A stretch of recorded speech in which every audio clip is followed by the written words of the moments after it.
4.25 करोड़ रुपया रिश्वत में मुलव्वस होने पर आज कोर्ट में पेश किया गया है।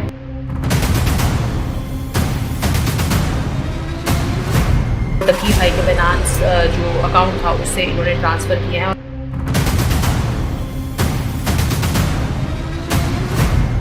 इन्होंने किया क्या है जी, इन्होंने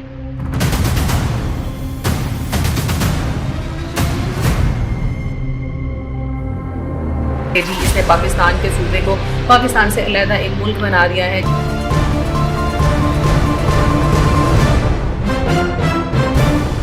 बिस्मिल्लाहिर्रहमानिर्रहीम, अस्सलाम वालेकुम। पाक डिजिटल न्यूज़ के साथ मैं हूँ फ़िज़ा इमरान। और सबसे पहले आप लोगों को याद दहानी कराती चलूँ कि जिन लोगों ने हमारा चैनल सब्सक्राइब नहीं किया वो जाकर फ़ौरन इसको सब्सक्राइब करें और बेल आइकन दबाना मत भूलिएगा। और अगर आपको हमारी इन्फॉर्मेशन, न्यूज़ और तजवीज़ अच्छी लगती हैं तो इसको लाइक और शेयर ज़रूर कर दिया करें।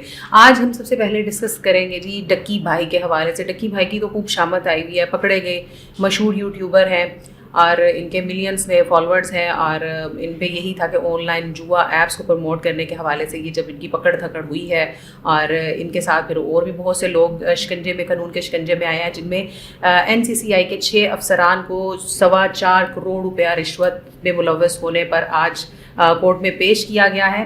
और इस हवाले से मैं आपको बताती चलूँ कि इन 6 मुलजमान का 4 रोज़ा रिमांड ले रखा था FIA ने और आज इनको हथकड़ियाँ लगाकर ज़िला कचहरी लाहौर में पेश किया गया है। और इन पर इल्ज़ाम है कि इन 6 अफराद ने 4,25,48,000 रुपये इनसे रिकवर किए गए हैं, जो डक्की भाई के फाइनेंस जो अकाउंट था उससे इन्होंने ट्रांसफ़र किए हैं। और इस हवाले से इनके जो मुलजमान के वकील हैं उनका यही मौक़िफ़ है कि सोशल मीडिया पर चीज़ों को गलत रंग दिया जा रहा है और हाइप क्रिएट की जा रही है और रिश्वत का कोई भी ठोस सबूत मौजूद नहीं है। फेयर तहकीकात करवाई जाए और जो चीज़ सोशल मीडिया पर बहुत ज़्यादा वायरल हो जाती है या उसको जिस तरह का ट्रेंड दे दिया जाता है तो उस पर फेयर जो है वो तहकीकात नहीं होती। तो उन्होंने अदालत से यही कहा है कि ये जो 6 मुलजमान पकड़े गए हैं इनके पास रिश्वत होने का या पैसे होने का कोई भी ठोस सबूत जो है वो नहीं मिला और लिहाजा इसकी फेयर तहकीकात मामलात की जाए। लेकिन FIA ने इनसे रिकवर किए हैं 4,25,48,000 रुपये। अच्छा, नेक्स्ट हम बात करेंगे जी बॉलीवुड के मशहूर अदाकार सलमान खान के हवाले से। सलमान खान, जिनको सल्लू भाई भी कहा जाता है, भाई शदीद तनकीद की ज़द में है आजकल। इन्होंने किया क्या है जी, इन्होंने ये किया है कि एक सऊदी अरेबिया में एक कॉन्फ्रेंस थी जिस पे ये सीटेड थे स्टेज पर और इन्होंने बात करते हुए कहा और लाशौरी तौर पर कह गए। और लेकिन वही बात होती है ना कि अदाकारों का हर लफ्ज़ पकड़ा जाता है, हर एक्ट पकड़ा जाता है। जहाँ लोग इनको लाइक कर रहे होते हैं तो बहुत से लोग ऐसे भी होते हैं जो इनको डिसलाइक भी कर रहे होते हैं। तो सलमान खान ने कहा कि इस कॉन्फ्रेंस में बहुत से लोग आए हुए हैं मुख्तलिफ मुल्कों से, जिनमें पाकिस्तान शामिल है, बलूचिस्तान शामिल है। बेचारे ने कह तो दिया बलूचिस्तान, उसने इसको एज अ सेपरेट कंट्री बोल दिया जो आई थिंक के लाशौरी तौर पर उसके मुंह से निकल गया। लेकिन बाद पर इसको सोशल मीडिया पर कड़ी तनकीद का निशाना बनाया गया और कहा गया कि जी इसने पाकिस्तान के सूबे को पाकिस्तान से अलहदा एक मुल्क बना दिया है, जिस पर इस पर काफ़ी ये ट्रोल भी हुए। और एक नोटिफिकेशन जो है वो आजकल गर्दिश कर रहा है सोशल मीडिया पर, जिसमें ये कहा जा रहा है, क्लेम किया जा रहा है कि इस नोटिफिकेशन के थ्रू सलमान खान को पाकिस्तान गवर्नमेंट की तरफ से दहशतगर्द नॉमिनेट कर दिया गया है। और जिस पर अगर इस नोटिफिकेशन को गौर से देखा जाए तो ये बिल्कुल फेक है और कोई भी सच्चाई नहीं है कि पाकिस्तानी गवर्नमेंट के पास इतना टाइम नहीं है कि वो बैठकर किसी अदाकार की बात पर इस तरह के एक्शन लें और उसको दहशतगर्द नॉमिनेट करें। तो हो जाता है, समटाइम बोलते हुए गलती हो जाती है तो उसको इग्नोर कर देना चाहिए। लेकिन ये सोशल मीडिया का दौर है भाई, यहाँ पर अदालतें सोशल मीडिया पर लगती हैं और सोशल मीडिया पर ही फांसी भी चढ़ा दिया जाता है। तो सलमान खान भी आजकल काफ़ी ट्रोल हो रहे हैं बलोचिस्तान और पाकिस्तान से आए हुए लोगों का ये कहकर। तो ये एक ही कंट्री है पाकिस्तान, जिसका सूबा है बलोचिस्तान। तो बस लाशौरी तौर पर कह दिया और सल्लू भाई की पकड़ हो गई। अगली हम डिस्कस करेंगे जी CCD के हवाले से। CCD कुछ टाइम पे लोगों का एतमाद गेन करने में कामयाब हुई है, लेकिन अगर हम देखें तो हालिया कुछ दिनों में ऐसे वाक़यात हमारे सामने आए हैं जिस पर लोगों का जो एतमाद था या लोगों की सेटिस्फेक्शन थी कि एक अदारा है जो अच्छा काम कर रहा है हमारी वेलफेयर के लिए, हमारी भलाई के लिए, क्राइम रेशो कंट्रोल में हुआ है, लोग डर रहे हैं एक अदारे से और उस डर की वजह से काफ़ी चीज़ें कंट्रोल में आई हैं, डिसिप्लिन में आई हैं। लेकिन जब ऐसे ही एक पुरएतमाद अदारा ही ایسی کرمنل ایکٹیویٹیز میں اس کے اراکین ملوث نکلیں تو لوگوں کا جہاں یقین ہوتا ہے وہاں وہ یقین ختم بھی ہوتا ہے اور بے یقینی کی صورتحال بھی پیدا ہوتی ہے.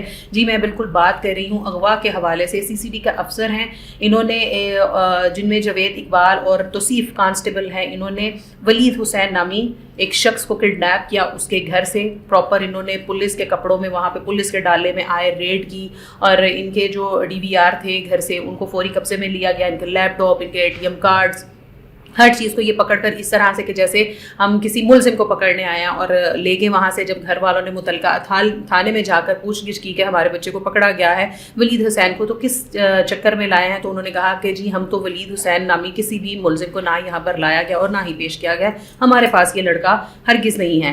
جس پر پھر اس کے والد کو ایک مزید کال ریسیو ہوتی ہے جس میں وہ لڑکا خود ہی اپنے فون سے کال کر کے بتا رہا ہے کہ جی ابو آپ پریشان مت ہوئیے گا, میں بالکل ٹھیک ہوں. اور سیکنڈ کال 27 اکتوبر کو ان کے والد کو ریسیو ہوتی ہے, وہ اسی لڑکے کے فون سے ہی, ولید حسین کے فون سے ہی فون کر رہے ہیں. وہ CCD اہلکار اس سے فون کروا رہے ہیں کہ اپنے والد سے کہو کہ 5 کروڑ روپے کا انتظام کر لیں اگر اپنی زندگی چاہتے ہو, اگر 5 کروڑ کا انتظام نہ ہوا تو تم اپنی جان سے جاؤ گے. تو اس پر جو والد تو ہے بے شک پریشان ہوتے ہیں, اس نے کہا کہ ہمارے پاس اتنے پیسے تو نہیں ہے, تو 40 لاکھ پہ سیٹلمنٹس ہوتی ہیں کہ ہم 40 لاکھ روپیہ دیں گے, تو یہ ایک ساتھ پہ معاملات طے ہو جاتے ہیں. تو اس پہ پھر پولیس بھی آتی ہے, ساتھ میں پولیس کو بھی انوالو کیا جاتا ہے. جب ان کے فیملی پیسے دینے جاتی ہے تو کافی جگہ جو ہیں وہ بدلی جاتی ہیں اس ڈر سے کہ یہاں پر یہ پولیس تو نہیں آیا لے کر آئے, یہاں پر تو نہیں لے کے آئے, چوتھی پانچویں جگہ پر جو, اور بدقسمتی سے یا خوش نصیبی سے یہ پکڑ لیے جاتے ہیں. پولیس کارروائی عمل میں لاتی ہے اور یہ جو جاوید اقبال صاحب ہیں اور توصیف کانسٹیبل ہیں یہ پکڑے جاتے ہیں. اور ان کا یہی کہنا ہے کہ ہم نے ان کا ولید حسین کا اغوا اس لیے کیا تھا کہ ہمیں جو ریکی میں بتایا گیا تھا, ہم پراپر ایک منصوبہ بندی اور ریکی کے تحت لوگوں کو کڈنیپ کرتے ہیں یا وارداتیں کرتے ہیں, تو ہمیں اس میں یہ بتایا گیا تھا یہ کافی تگڑی اسامی ہے تو اس کو کڈنیپ کیا جائے. تو اس سے یہ کیا ہوا کہ CCD کا جو ایک سافٹ امیج یا ایک پراعتماد امیج لوگوں میں تھا وہ اسپوائل ہوا اور خراب ہوا. تو میں یہی کہتی ہوں کہ کم از کم انفرادی طور پر آپ اس طرح کی ایکٹیویٹیز کرتے ہیں تو ایک ادارہ بدنام ہو رہا ہے, آپ اس سے جڑے ہوئے تو کم از کم اس کے ایک استحکام کا, اس کی عزت کا خیال ضرور کیا کریں. اور دوسرا ہی ایک واقعہ جو ہے وہ دیکھنے میں آیا, ایک CCD اہلکار جو ہے وہ گن پوائنٹ پر لوگوں سے پیسے لوٹ رہا ہے. تو CCD نے جہاں کم ٹائم میں اپنی ایک جگہ بنائی, اپنی ایک پوزیشن بنائی, تو اب وہاں پر ہی یہ چیزیں سامنے دیکھنے میں آ رہی ہیں, تو لوگوں کا اعتماد خراب بھی ہو رہا ہے.